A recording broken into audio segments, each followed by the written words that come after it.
So you ask most people about Halloween, right? And they'll probably mention trick-or-treating, maybe the latest superhero costume, definitely tons of candy. Yeah, it's all about the fun, the sugar rush. Yeah, Very contained, usually over by bedtime. exactly. But that shiny, modern version, it kind of hides this incredibly deep, much older, and frankly sometimes darker story that goes back thousands of years. It really does. What we do today isn't just one thing, it's like layers upon layers of history. You've got ancient anxieties, complex rituals, church politics, and then finally, yeah, the big commercial boom. And if you're someone who's maybe a bit clueless about where it all came from, the whole story, from start to finish, beyond the store aisles, well, you're in the right place. Mm. That's our mission today, Yeah. a real deep dive. We're going to trace the DNA of Halloween right back to its roots. Back to a time when this wasn't just a party, but a critical threshold for Celtic people. We'll follow it through how the church tried to reshape it and how it ended up becoming this massive secular thing, especially in America. So let's start right at the beginning, the ancient festival of Samhain. And it's really important right off the bat to kind of shed that modern, light-hearted view. We're jumping into a time of real existential weight. The things people did on this night, it could literally mean life or death for their whole community over the winter. Wow. Yeah, it was seen as this moment where the normal rules of the world just paused. And figuring out how to handle that chaos, that was survival. Okay, let's picture ancient Gaelic Europe. This festival, Samhain. How do you even say that correctly? Good question. It's spelled Samhain. Generally, it's pronounced either S-A-W-I-N or Sa-win. So-win or saw-win, got it. And the name itself, what does it tell us? It's very direct, actually. It comes from Old Irish and literally means summer's end. Summer's End, okay. Which tells you straight away this wasn't about kicking back, it was the end point, the crucial turning point in the agricultural year. Right. The Celts saw the year differently, didn't they? Like a cycle. Exactly. A wheel, basically. Split into two big halves. You had the light half summer, growth, life, and then the dark half winter, decay, death, the tough times. And Samhain was the hinge. It was the hinge, the big pivot. And for them, it was also the start of the new year. It wasn't January 1st. It was sunset October 31st to sunset November 1st. That was the turn. That must have carried huge weight for people living off the land. Immense weight. Think about it. You're a farming pastoral community. The decisions you make right now at Samhain determine if you've got enough to survive till spring. So what were the first practical things they had to do? Well, first big job was dealing with the livestock, bringing the cattle, the sheep, down from the higher summer pastures where they'd been grazing. Okay, moving the animals. But it was more than just moving them, right? Yeah. You mentioned accounting. A brutal accounting, yeah. You had to look at your stored, feed your hay, your grain, and make a really hard call. Which animals can we actually afford to feed through the winter when they're cooped up? And the ones you couldn't. They had to be culled, slaughtered. It sounds harsh, and it was. But it was essential resource management. You couldn't risk keeping more animals than you could feed. So that meat would then be preserved. Exactly. Salted, smoked, hard work, all tied to this specific time. If you failed at this stage, if you miscalculated, that meant potential famine for everyone. That seriousness seems reflected in the social side, too. I read something about mandatory gatherings. Yeah, the early Irish texts are pretty clear. Samhain wasn't optional. It was often a mandatory 3-day assembly. Everyone had to show up, present themselves to their local chief or king. Why then? It was about reinforcing the social bonds, the political structure, right before winter hit and communities might become more isolated. It was a check-in, a show of unity and loyalty before the vulnerable period. And if you didn't show up? It wasn't just rude. It was seen as an offense against the gods, a serious spiritual and political no-no. That tells you how fundamentally important this time was. Wow, punishable by the gods. That's heavy.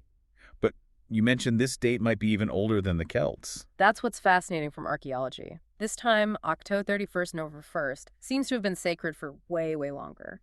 We find these Neolithic passage tombs in Ireland like thousands of years old. Tombs, like burial sites. Yeah, places like the Mound of the Hostages on the Hill of Tara. And incredibly, they're built so that the entrance aligns perfectly with the sunrise around Samhain. No way. Yeah. It suggests that even the people there before the Celts recognized this time of year as special, as a threshold. There's this deep, ancient reverence for the date itself baked into the landscape. Okay, that reverence for the date itself leads us to this core idea you mentioned, liminality. Mm-hmm. For someone trying to really get the Celtic mindset here, what does liminal threshold actually mean in this context? Liminality is basically being in between, on the edge. Samhain night was seen as neither part of the old year nor the new year. It was suspended outside of normal time. Like a pause. Exactly, a pause in the cosmos. And during that pause, the normal rules, the usual boundaries, they just kind of dissolved. Especially the boundary between our world and the other world. The other world. Okay, so not just like heaven or hell. No, much more. Tangible, almost. A parallel reality. It was the home of spirits, yes, but also ancestors, powerful beings, deities. And on Samhain, the veil between our world and theirs became thin, porous, permeable. So things could cross over. That was the core belief. And they even believed specific places were doorways. Ancient burial mounds, certain hills, they called them seed mounds, pronounced she. They thought the doors of these mounds literally opened on Samhain night. Okay, so the doors are open, the veil is thin. It sounds like chaos could break out. Who or what was coming through? Well, two main groups, according to the beliefs. First, you had the AOC. AOC? Yeah, often gets translated as fairies. That's really misleading. Think less Tinkerbell. More. Powerful, unpredictable, sometimes dangerous supernatural beings, maybe remnants of older gods, and suddenly they could walk the earth in metal. Okay, so potentially hostile spirits. But there was another group. The most important one, emotionally and ritually, the ancestors, the souls of your own dead relatives. Ah, so they came back too. They came back home, seeking warmth, hospitality, remembrance from their living family. They weren't necessarily seen as hostile, initially. But this sounds complicated. You've got potentially dangerous spirits roaming around and your dead Nana potentially showing up for a visit. Exactly. That's the tightrope they had to walk. You had to prepare a proper welcome for your beloved dead, put out food, make them feel honored. But at the same time, you had to be on guard against the AOC or maybe even ancestors who felt slighted or just restless spirits. So it was this mix of welcome and warding off. Precisely. A really complex, perilous, spiritually charged situation. Imagine the psychological pressure knowing your departed loved ones might be there, right beside some potentially malevolent entity from the other world. It required careful management, a contract almost between the living and the dead. Okay, so faced with this intense spiritual danger and obligation, people weren't just sitting ducks. They had rituals. You said these were ways to manage the anxiety. Absolutely. Sophisticated ways to channel that fear of the dark, the cold, starvation, the supernatural into structured communal actions. And the absolute central element was fire. Big bonfires, right? I've seen images. Huge communal bonfires, often built on hilltops. They served multiple purposes. One was protection. The light and heat were thought to ward off evil spirits that couldn't stand the brightness or purity of the flame. Cleansing, too. Cleansing the community. Yeah, ritually purifying the area, pushing back the darkness and decay associated with winter and the other world. It was a visible symbol of human community holding its ground. And the word bonfire itself has a pretty grim origin story, doesn't it? It does. It's a stark link back to that practical reality we talked about, the culling of livestock. Many sources believe bonfire is literally bone fire. Bone fire? Yeah, from the practice of throwing the bones of the slaughtered animals into the flames. So it's ritual cleansing, but also waste disposal, tying the hard necessity of survival directly into the spiritual act. That communal aspect really comes through with sites like the Hill of Klachka in Ireland. What happened there? Slotchka was apparently the location of the Great Samhain fire. The tradition says all the hearth fires in homes across the land were put out first. Extinguished. Why? To symbolize the end of the old year, maybe cleansing the home of the past year's negativity or spiritual baggage. Then they'd relight their home fires using embers or torches carried from that one sacred central fire at Tlashka. So everyone's fire came from the same source. Exactly. It physically and spiritually reconnected every single family back to the community, back to that central act of defense and renewal. It was a powerful symbol of unity facing the darkness together. So the fire sets the stage, secures the community, then the focus shifts to the home and the feast. You mentioned Samhain was really a festival for the dead. Primarily, yes. Unlike Beltane, the spring festival, which was all about life and fertility, Samhain's focus was the departed. And they weren't just remembered, they were treated like guests, honored guests. You'd literally set a place for them at the table. Leave out food and drink the best you could offer. It wasn't seen as waste. It was an offering, an act of hospitality to ensure their goodwill. Keeping the ancestors happy was important then. Crucial. You wanted their protection and blessing for the hard winter ahead. Neglecting them was risky. And I read about something called the Dumb Supper. Sounds intense. It really does. This was a meal eaten in total silence, complete enforced silence. Why silence? The idea was to better commune with the visiting spirits. By quieting the human chatter, you made space to potentially hear or sense messages from the ancestors, maybe get guidance or warnings for the future. The silence itself shows the reverence and maybe the fear involved in that interaction. And speaking of the future, that liminal in-between nature of the night made it a good time for divination, right? Trying to see what's coming. Absolutely. If the veils between worlds are thin, maybe the veil between past, present, and future is thin too. That was the thinking. So people tried to predict things. Marriage prospects, health, who might live or die through the winter, all the big anxieties. And they often used the last fruits of the harvest, especially apples and nuts, which had their own symbolic links to the other world in these divination games. Like bobbing for apples. Could that come from this? It's quite possible, yeah. It reflects that deep need to get some glimpse, some control over the terrifying uncertainty of the coming months of cold and potential scarcity. These rituals helped manage that collective anxiety. Okay, so it's a balancing act. You need to appease the ancestors with a feast, but you also need to defend against those potentially nasty IOC and other spirits. And that defense part, that's where costumes come in. Exactly. The practice of guising. People would wear disguises, masks, often pretty grotesque ones, made from animal skins, heads, maybe just mud or straw. And this is the ancestor of our Halloween costumes. It is, but here's the crucial difference, the real aha moment. The reason for wearing the costume was the complete opposite of today. How so? Today, you dress up to be seen, to be a character, right? To get attention. Back then, the point was anonymity, camouflage. To hide. To hide in plain sight. It was what we call apotropaic magic, meant to ward off evil. The idea was, if you disguised yourself as one of the scary spirits roaming around, the real spirits might just pass you by thinking you were one of them. So you wouldn't be recognized as a vulnerable human. Precisely. You wanted to avoid being harmed or maybe even kidnapped or dragged off to the other world. So the costume was a form of spiritual self-defense. That inversion from defense to performance is a massive shift in the holiday's history. Okay, that's the disguise part. What about the appeasement? You mentioned offerings left out, linking to the treat part of trick-or-treat. Yes, specific offerings, usually food and drink, left outside the house. Not just for ancestors inside, but for the ASC and other spirits outside. And this was like a payment, a bribe. Kind of. A necessary transaction to ensure survival. You needed to placate these powerful beings so they wouldn't mess with your livestock, cause disease, or ruin the stored harvest. It was spiritual insurance.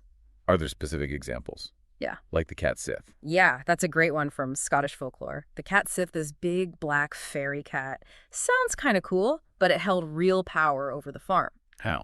The belief was you had to leave out a saucer of milk for it on Samhain night. If you did, the cat Sith would bless your cows, ensuring they gave milk through the winter. But if you didn't leave the milk, your cows would be cursed, they'd go dry. Oh. And for a family relying on dairy, that was disastrous. So that offering wasn't just symbolic, it was a direct investment in not starving. So if you failed to make the offering, or maybe didn't honor your ancestors properly inside, that's where the trick came in. And it wasn't just a prank. Not at all. The trick was a genuine threat, a curse. If you failed in your obligations, the spirits, even your own ancestors, could turn nasty, were believed to inflict real misfortune. Illness, accidents, bad luck, failure of crops or animals in the coming year. So the original trick-or-treat wasn't, gimme candy or I'll soap your windows. No, it was more like fulfill your sacred duty of providing offerings or face potential famine, disease, and disaster brought on by vengeful spirits. That completely changes the feel of it. It really does. It shifts it from a kid's game to a deadly serious social and spiritual contract where the stakes were unbelievably high. Okay, this other world sounds terrifyingly populated. It wasn't just vague spirits, was it? There were specific entities people feared. Oh, absolutely. Folklore gave names and shapes to these fears. It made the abstract threat tangible. One of the most striking examples are the Fomorians. Fomorians? What were they? In Irish mythology, they were this monstrous, almost demonic race, sometimes described as giants or having animal features, and they represented chaos, blight, the failure of nature. And they were associated with Samhain specifically. Very much so. The myths say they demanded this horrific tribute every Samhain. Tribute? What kind? Get this. 2/3 of all children born that year, 2/3 of the grain harvest, and 2/3 of the milk produced. 2/3? That's Devastating. It's mythological hyperbole, obviously, but it perfectly captures the absolute terror of famine, of losing your resources and your lineage. It's the ultimate nightmare scenario for an agricultural society, personified as these monstrous collectors. Wow. Okay, who else was out there? Things that might snatch you if you went outside. You had the slow. These were thought to be flocks of restless, perhaps unforgiven, dead spirits. They flew in from the west like a dark wind and could supposedly steal your soul right out of your body or just snatch you up if you were unlucky enough to be wandering alone after dark. Definitely a good reason to stay indoors. Absolutely. And then there were specific monsters tied to locations, like Aelin, this fire-breathing creature from the city who, myth says, came out every Samhain and burned down the Great Hall at Tara with his fiery breath. A fire demon. Maybe representing the fear of house fires in winter. Quite possibly. And for a society dependent on livestock, imagine the terror of the 3 female werewolves said to emerge from the cave of Cruachan each Samhain, specifically to slaughter cattle and sheep. Okay, so these stories, they weren't just scary bedtime tales. They served a purpose. A vital purpose. Think of it as pre-scientific risk management. Telling people, stay inside, guard your animals, be careful with fire, is okay advice. But weaving it into a terrifying story about soul-stealing winds or cattle-killing werewolves, that makes the advice stick.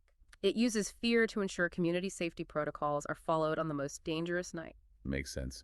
Now, before we jump forward in time, we have to talk about witches. They're such a huge part of modern Halloween. But where do they fit in historically with Samhain? It's complicated. For modern Wiccans and many pagans, Samhain is a major festival, a Sabbath. It's a time for honoring the dead, divination, and yes, magic. But it's generally seen in a positive or at least neutral spiritual light. But the typical Halloween witch, pointy hat, cauldron, evil cackling, that's different. That stereotype is largely a later invention, heavily influenced by Christian demonization. As Christianity spread, figures like the Celtic Druids, who held spiritual authority, were often branded as demonic, as devil worshippers. And nature spirits got the same treatment. Right. The Aosi, who were originally just powerful and unpredictable, got reframed as uniformly evil demons. And then, particularly during the witch hunt crazes of the early modern period, this image of the malevolent witch gathering with others on nights like All Hallows' Eve to perform evil rites really took hold and got stuck to the date. Okay, so the connection is there, but it's filtered through that later historical lens. Got it.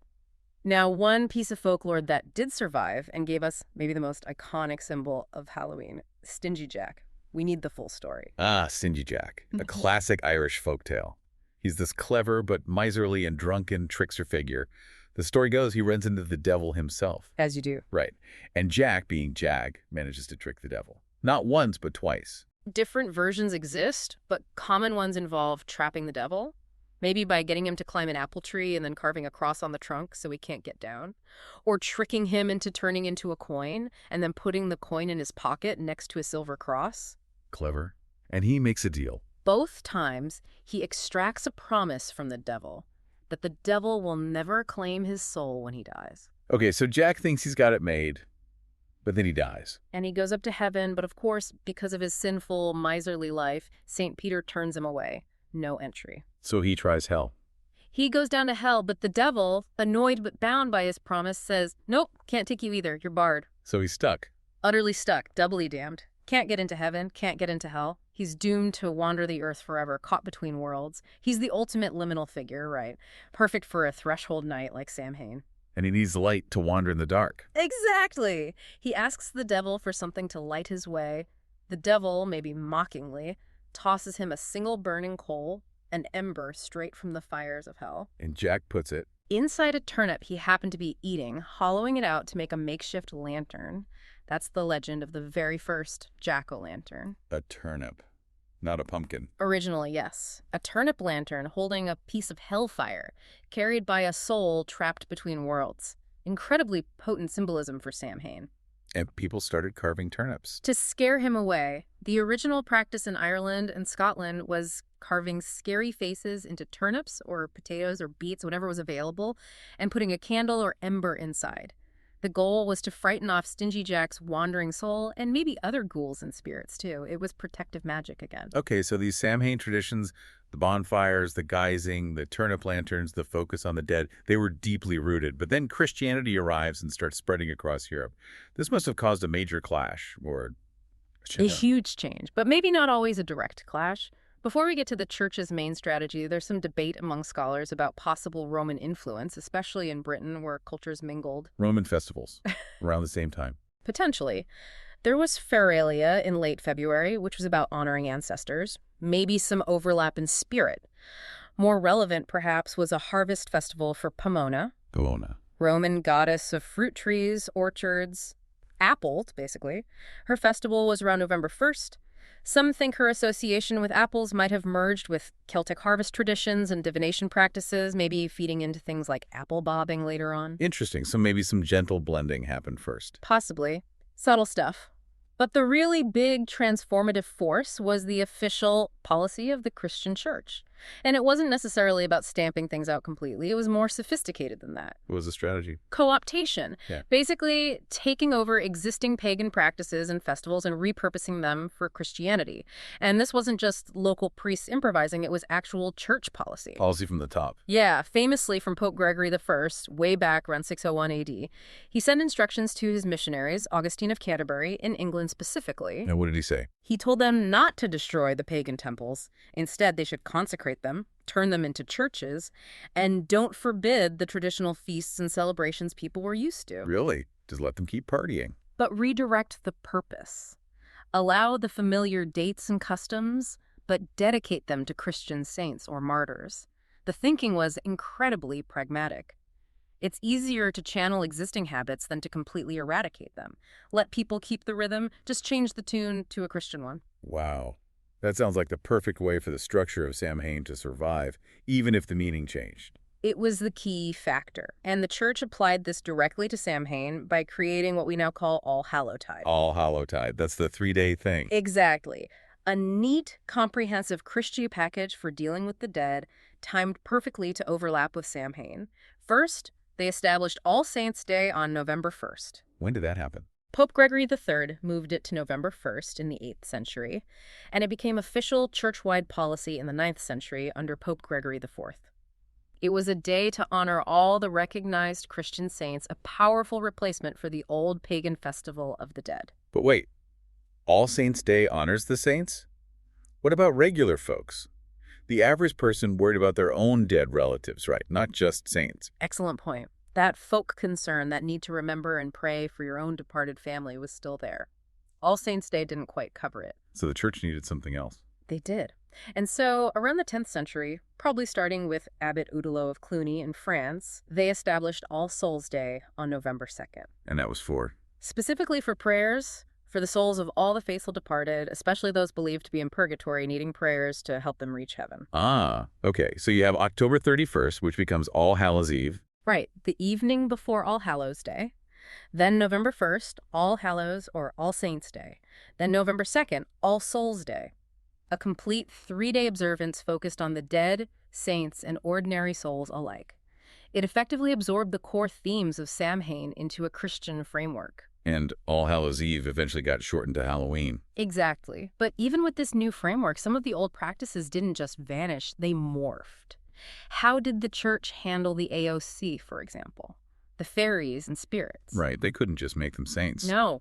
They were systematically demonized. Those powerful, ambiguous nature spirits, rebranded as uniformly evil demons, minions of Satan. This changed the relationship completely. It wasn't negotiation anymore. It was spiritual warfare, with the church as the necessary protector. And what about leaving food out for the spirits or ancestors? Did that survive somehow? It did, but Christianized, through the medieval custom called souling. Yeah. On All-Hallowtide, especially All Souls' Day, poorer people, often children, would go door to door. They'd offer to say prayers for the souls of the household's dead relatives, prayers to help them out of purgatory. And in return, They'd receive soul cakes. These were small, often spiced cakes, maybe marked with a cross. It's a direct echo of the old Samhain offerings, isn't it? it really is. The door-to-door element, the exchange, the focus on the dead, but all wrapped up in Christian theology. It's fascinating. The church's strategy, which was ultimately aimed at wiping out paganism, ended up acting like a kind of cultural preservative. Hmm. It gave the core rituals of Samhain, the guising, the offerings, the focus on the dead, a safe place to hide within the Christian calendar. Allowing them to survive long enough to eventually reemerge in a different form centuries later. Precisely. It's a major paradox in cultural history. The attempt to erase actually enabled survival. So the tradition survived, sheltered within this Christian framework of All-Hallowtide. But the next huge transformation happens when these traditions cross the Atlantic, specifically with immigration to America, right? Absolutely. The big wave came with Irish and Scottish immigrants in the 19th century, especially after the Great Famine in Ireland in the 1840s. Millions came over, and they brought their folk customs with them. Guising, souling, those turnip lanterns. All that came over. Initially, these practices might have stayed mostly within their own immigrant communities, but as these groups integrated into American society, the holiday started to take on a new and frankly pretty chaotic character, particularly in the late 1800s and early 1900s. This is the mischief night phase. Yeah, or sometimes called Devil's Night or Gate Night, depending on the region. It became less about spirits and more about, well, pranks, and not always harmless ones. What kind of stuff are we talking about? It could range from soaping windows or letting air out of tires to more destructive things like tipping over outhouses, a classic property damage, petty vandalism, sometimes even small fires. Sounds like it got out of hand. It really did in some places. Okay. It became associated with juvenile delinquency and social disorder, especially in growing towns and cities. The old fear of supernatural harm morphed into a community's fear of its own youth running wild. So how did society react? Did they try to ban it? Not ban it, but tame it. Starting around the 1920s and definitely picking up steam in the 30s and 40s, there was this really concerted effort by community leaders, schools, civic groups, PTAs, to take control of Halloween. To make it less mischievous? Exactly, to make it safer, more organized, and crucially, more child-centric. The idea was to channel that youthful energy away from vandalism and into supervised, wholesome activities. Like what? This is where you see the rise of organized Halloween parades, costume contests held in schools or community centers, neighborhood parties, things that were planned, contained, and family-friendly. It was a deliberate campaign to civilize the holiday. And this is happening alongside the rise of suburbs after World War II. The timing was perfect. Suburbia provided the ideal setting for this tamer, more controlled version of Halloween to flourish. And by the mid-20th century, you really see the three core elements of modern American Halloween solidify. Let's start with the jack-o'-lantern. We know it started with turnips. Right. Stingy Jack's turnip. How do we get to pumpkins? Two things, really. One was just practical adaptation. When Irish immigrants got to North America, they found pumpkins were everywhere. They were native, plentiful, much larger than turnips, and crucially, way easier to hollow out and carve. Makes sense. Easier to work with. Definitely. But there was a cultural element, too. Washington Irving's story, The Legend of Sleepy Hollow from 1820. A headless horseman with the pumpkin head. Exactly. Even though the story isn't strictly about Halloween, it firmly planted the image of the carved pumpkin, or at least a pumpkin used as a terrifying projectile into the American imagination as something spooky and autumnal. It gave the pumpkin cultural cachet. Okay, so practicality plus Sleepy Hollow equals the pumpkin jack-o'-lantern. What about costumes? You said the original purpose was defense, anonymity. That completely flipped. Completely inverted. It lost all connection to that old apotropaic magic. In America, especially by the 20th century, the costume became about performance, about self-expression, about being seen. And mass production helped there. Hugely. Starting in the 1920s and 30s, companies began making and selling ready-made costumes, often based on popular characters, cartoons like Popeye or Mickey Mouse, comic book heroes, movie stars.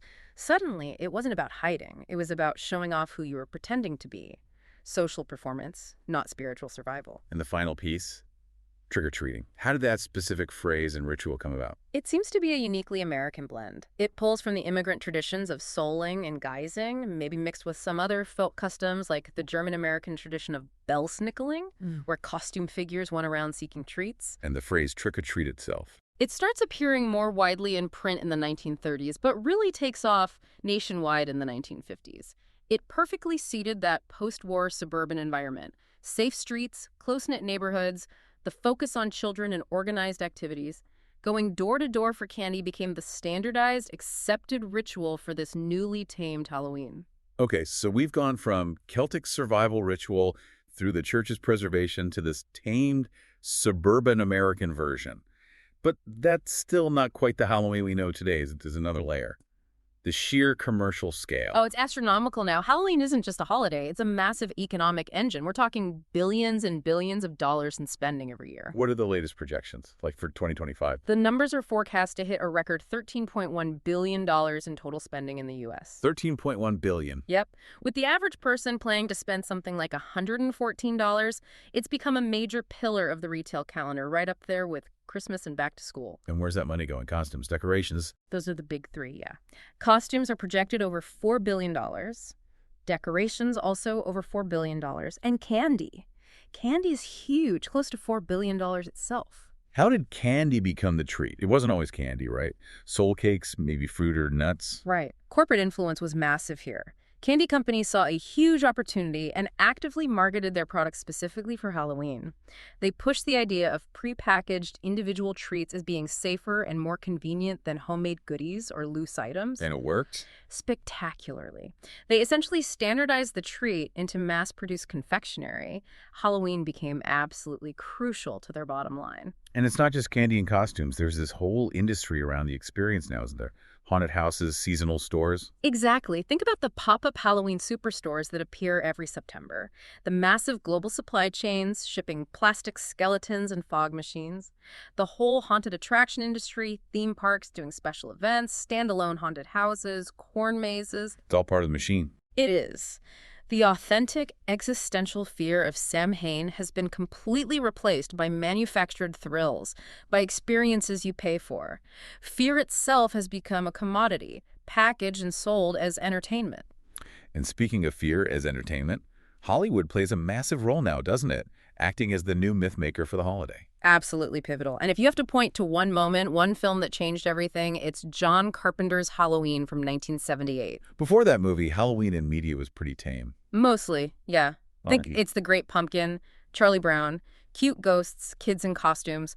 Carpenter's film brought back genuine, visceral adult dread. Michael Myers. Michael Myers, the silent, unstoppable killer. He took that ancient archetype, the unknowable, destructive force invading the community on this liminal night, and put it right into a modern American suburb. No magic, just a knife and a mask. So in a way, horror movies took over the role of the old folklore. You could definitely argue that.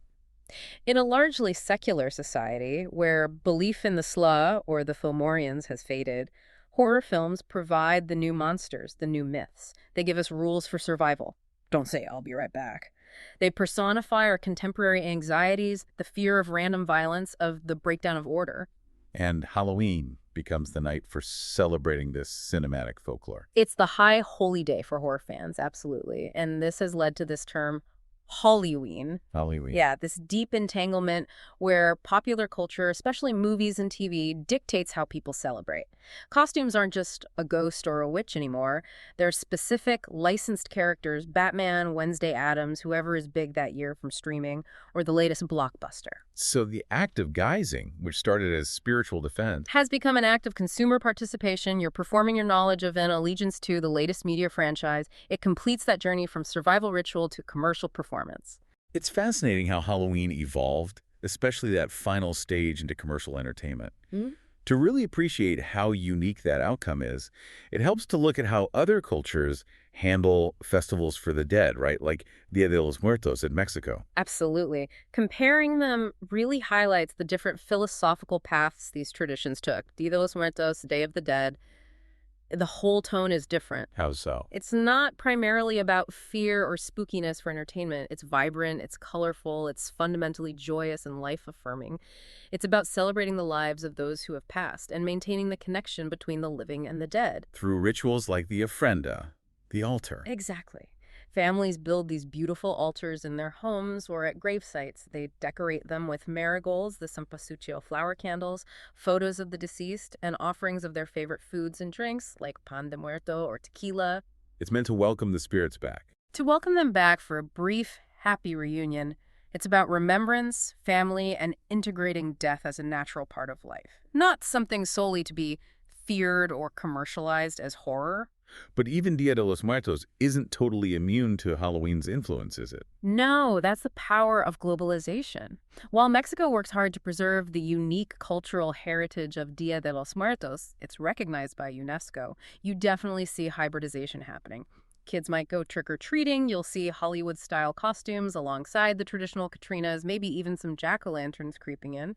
The commercial pull is strong. Okay, so that's one end of the spectrum, celebration, integration. Yeah. What about something like the Hungry Ghost Festival in East Asia? That sounds different again. Very different. The tone there is much more solemn, cautious.